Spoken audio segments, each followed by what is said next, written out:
2026 মানে বছরের প্রথম দাওয়াত ব্লগে আপনাদের সকলকে স্বাগতম। কোথাও বের হওয়ার আগে যে সুন্দর করে শাড়ি কিংবা মেকওভার দেখাবো, জানি না কেন জানি আমি এটা একদমই পারি না। দুই সুন্দরী ম্যাচিং ম্যাচিং।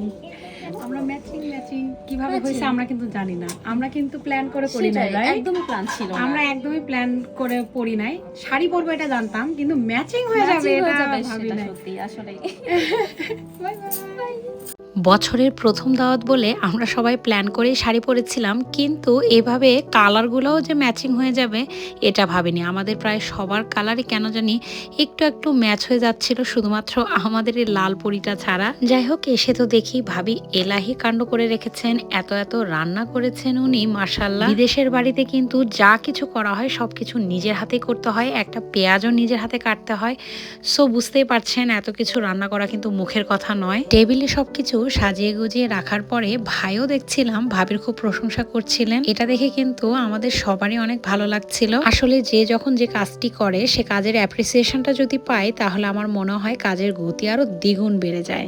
সেই সুন্দর লাগতেছে মনীষাকে, দারুন দারুন। এই আপু, শাড়ি খুলে ফেলাইছেন কেন? আপনি যে কারণে খুঁজছেন আমিও সেই কারণেই খুঁজছি। Only for comfort. এই যে দেখেন আমাদের দুই মহিষী নারী এখনো শাড়ি খোলে নাই, দুইজন না তিনজন বৌদিও আছে। সেদিন আমাদের দুপুরের দাওয়াত ছিল, তো যেটা হয়েছে যে আমরা কিন্তু অনেক অনেক ছবি ভিডিও এগুলি প্রথমেই করে ফেলেছিলাম, আর সেইগুলির রিলস দুই একটা কিন্তু আপনারা আমার পেজেই দেখেছেন অলরেডি। এখন খাবার খাওয়ার পালা, এত মজার মজার খাবার রেখে কি আর থাকা যায়? তো প্রথমে আমরা আমাদের ভাইদেরকেই সুযোগ দিচ্ছিলাম, তো ওনারা প্রথমে নিয়ে নিচ্ছিলেন। কি করছে? এতটুকু বেশি করে করবো ইনশাআল্লাহ।